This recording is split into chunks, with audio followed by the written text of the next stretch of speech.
Дээрээ энэ 6 мэлтгэл дээр хэлэлцүүлээ хийн. За. Асуулт болон санал байна. За.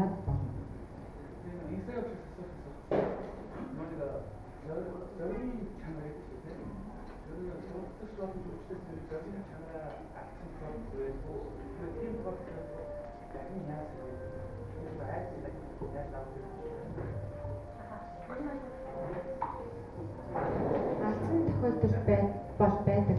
За ихэнх алдсан хүүхдүүд бол цирк гэдэг урлагаараа хичээлгүй байх сонголтыг хийдэг.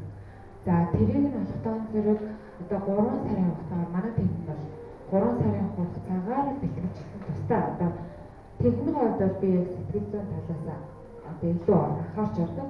Тэгэхээр тэр хүүхдийг ерөнхийдөө ингээ 3 сарын хугацаагаар тусган авч ганцаарчсан бэлтгэл хийгүүдэг. За тэгжээж ер нь бол айцын чанар бол заавал хэрэгтэй. Тэгэхдээ одоо энэ бас мэрэгчлийн онцлогоос шалтгаалаад байна л да. Яг гоо цирк болвол тэ аливаа айцыг яаж даван туулах арга нь бол арга зам нь арай ондоо байгаа. За бүжгийн хувьд бол бас арай ондоо байгаа шүү дээ. Манайх бол яадаг вэ гэхээр хамгийн бага түвшнээс нь эхлээд одоо жишээлбэл нэг хүүхэд агаар дээр хийж байгаад унсан тохиолдолд одоо тодорхой хэмжээний биеиндээ бэрхлээдэг. За тэгвэл дахиад тэрийг хийх чадвар нь тодорхой хэмжээгээр буурдаг. Яагаад тэгэхээр тэр айцтай байдаг учраас. За ерөнхийдөө бол тэр айцыг дарах талаас нь бэлтгэлжлэлтийг хийлгүүлдэг гэсэн. Тэгээ тусна ганцаарчилж.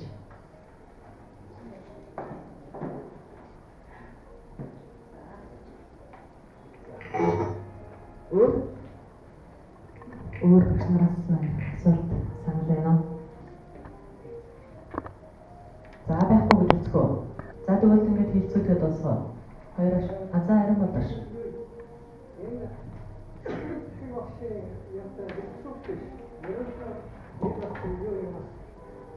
Концептмейстер багш дуусгуур зүйл сайжруулах мэдээлэлтэй холбоотой юм асуудлыг тавьж байна л да.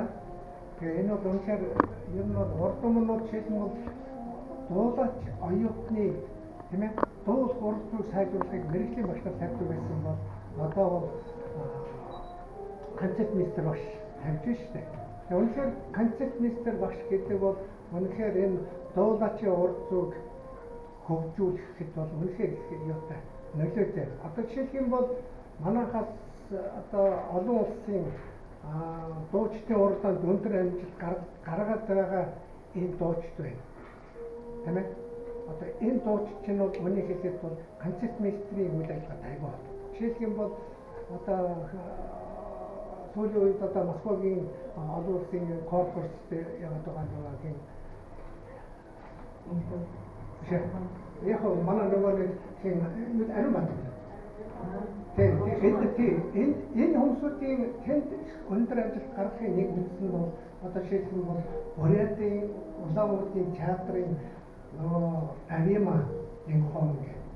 Тэн дээр очиж үнэхээр тэр концептмейстертэй ажиллаж өөрийнхөө одоо дуул хүч чадварыг тэнтэй үнэхээр нөгөө хөгжмийн бүтээл дээр нарийн юм дээр ажиллаж дараа нь тэр олон улсын уралдаанд очиж өндөр ажил гарч байгаа. Тэгэхээр би одоо чулуундаг бүшиг бол бас зоригтой. Үнэхээр энэ нөгөө амьдралд нь өөрөө ороод үнэхээр концептмейстер хүн маш чухал үүрэгтэй байна гэдгийг гаргаж тавих гэж оролдсон. Үнэхээр тийм учраас энэ бол тэр утгаараа бол энэ аюутай дэвшилтэй гэж юм байна. Яг нь ер нь бол зүгээр манай өнөөдрийн энэ 2 дугаар хагаст эзэл тавьсан багш нарыг ингээ харахад бол бүгд нь одоо энэ мэрэгжлийн сургалтыг хөгжүүлэх тэр чиглэл рүү. Гэхдээ манайд бол яг нь ер нь бол бид манай сургуулийн нэр статусын асуудлаас болоод энэ эрдэм судлалын ажил хаягдсан. Хаалттай байсан ч юм хаалттай байсан юм ер нь бол тэр нэг гол биш. Мэрэгжлийн сургуулиугаа их анхаарал явуулж байсан. Одоо бид мэрэгжлийн уран бүтээлчдийг олон улсын түвшинд бэлтгэх хөгжмийн сургуулийн багш нар болж байгаа учраас үнэхээр одоо энэ чиглэлээр бид өөрсдийнхөө одоо оюутан ашиглахаас өөр арга байхгүй. Тийм учраас өнөөдрийн ингээд илтгэл тавьж байгаа хүмүүсүүд бол үнэхээр чин сэтгэлээс ингээд хандаад яг энэ бол би харах юмуд бий. Тэр нь юу гэхээр ерөөсөө илтгэл ямар байх вэ? Тийм ээ? илтгэл. Жишээлх юм бол одоо илтгэл одоо би энэ хэнийг юу гэдэг вэ? Одоо манай циркийн машин тавьж байгаа энэ илтгэл бол яг тэр стандарт руу нэлээд өөрөөр бол өөрийнхөө хилдэж байгаа энэ зүйлүүдийг яг тэр илтгэл тавих тийм стандарт байгаа. Тэрээр ингээд системтэй ингээд тавихлаар чи энэ чинь их сайхан ойлгомжтой болоод ингэж байгаа. Бид бол цаашдаа тэр чиглэлээр жишээлх юм бол одоо энэ дээр юу байх ёстой гэхээр жишээлх юм бол одоо оршил хэсэг гэдэг ч юм уу тийм ээ зорилтуудаа тодорхойлсон ач холбогдлоо тодорхойлсон дүгнэлтээ ингээд бүр энэгээр өөрөө ирэхгүй хэлэх ярих юмуд юм бол яг сайхан стандарт руу очиж байгаа байхгүй юу? Ойлгомжтой. Бага хугацааны дотор өөрийнхөө хэлж байгаа юмуудыг ерөөсөө ингээд энэ илтгэж байдаг юм уу? Ер нь доктор ажил ялгаа байхгүй. Та юу хамгаалах гэж байгаа байх гэж унцдаг байхгүй юу? Гэтэл яг энэгээр ингээд явхад үнэхээр сайхан юмуд чинь гараад ирж байгаа. Бидний зүгээр анхаарах хэрэгтэй. Яг учраас энэ сайхан зүйлүүдийг цаашдаа тэр судалгааны эрдэм шинжилгээний тэр хандлагаар өөрсдөө сайхан болох хэрэгтэй. Тэгэхээр чухалчиг багштай хэлэхэд бол энэ төрийн саяхад ардын жүжигчин гонцлогын нэрмт Монгол улсын газар утгаар юм. Газар утгаар ийм юу байхгүй. Жишээлх юм бол хөгжим бүлгийн дунд сургууль гэж байхад 1987 онд манай сургуулийн 50 жилийн ойгоор Монгол ардын хувьсгал намын дуурай нь улс төрийн доктрины тогтоолоор энэ чинь хэний гонцлогын нэрмт болгосон шүү дээ. Алтан асуудал тэр 92 онд энэ хэний гонцлогын багш. Тэгэхээр одоо энэ чинь нэг хэсэг жоохон маргаантай байсан. Одоо консерватор болчиход ингээд. Тийм учраас энэ бичих ийм зүйлүүдийг яг нь ер нь бол ингээд харахад бол ярмаар юмнууд бол нэлээд байгаа. Тийм учраас энэ сайхан юмнууд одоо циркийн багшийн юм дараа гарч байна. За хос хоёр багшийн хувьд бол үнэхээр энэ сүүлийн гаргасан илтгэлийн тэр одоо зүйлүүдийг 11 наснаас гэж хэлж байна. Зүг байхгүй. Яг гэвэл өнөөдөр дэлхийд ерөөсөө мэрэгжлийн уран бүтээлчдийг бэлтгэх сургалт бүр аль болохоор доошоо явж байгаа. Одоо жишээлбэл өнөөдөр Москвагийн консерваторийн дэрэгдэх хөгжим төв сургууль бол нөгөө 6 настай хүүхэд элсдэг байсан бол одоо элсж орж байгаа хүүхдүүд ямар нэгэн хөгжмийн зэмсэгтэй хөгжмийн тодорхой бүтээлийг тоглож шалгуулад элсж орж байгаа байхгүй юу? Энэ юу харуулж байгаа гэхээр сургуулийн өмнөх насны хөгжмийн сургалт үжиг эхэлсэн гэдэг. Ийм байж өнөөдөр дэлхийд бид ярих гэдэг өөрчлөлт гэдэг шүү.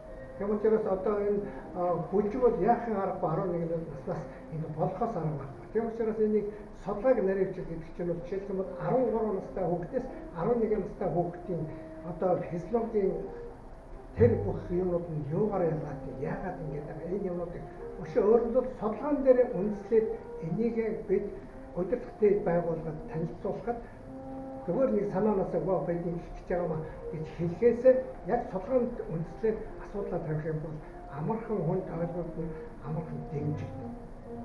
Ийм зүйл байгаа тийм. За дараагийн нэг юу харин хос хоёр багш нэг юу нөгөө уран сайхны сургууль гэж байхад би нөгөө юу ч уншсан та. Тэгсэн чинь уран сайхны сургууль 1937 онд байгуулагдсан. Төв театрын дэс уран сайхны сургууль. Энэ уран сайхны сургууль чинь бол ерөөсөө үндэсний хөгжмийн хөгжимчин драмын жүжигчдийг бэлтгэж байсан. Тэр үед бүжигчдийг ерөөс байгаагүй. Жинхэнэ өрний маягийн хөгжмийн сургалтаар тийм үү бүжигчдийг бэлтгэж эхэлсэн нь бол 57 58 онд хичээл хийж ирсэн. Ерөөс урд нь зүгээр 1-2-оор тийм дугуйл байсан. Яг нарийн ярих юм бол жишээлбэл Европ хөгжмийн сургалт бол цаашаа 1945 онд Дүүлбод улсын улаан үүдийн симфони найрал хөгжим Монголд ирсэн юм байна. Тэгээ манад байх хугацаанд ямар сайн тэрэнд болгоо манай хин жам багш чинь тэр велочой хөгжим дээр сурах гэж богино хугацаанд гэсэн тэднэр заалгаж байсан. Дугуйсрангуй тэр кадрын хөгжмийг заалгаж байсан. Хин тэрэнд болгоо тэр үед бол заалгаж гэсэн гэхдээ 57 58 оны хичээл жилээс тухайн үед хоёр улсын засгийн газар хоорондын гэрээгээр манад өргөдөж ирсэн зөвлөлтийн мэргэжлүүдийг дагалдаж энэ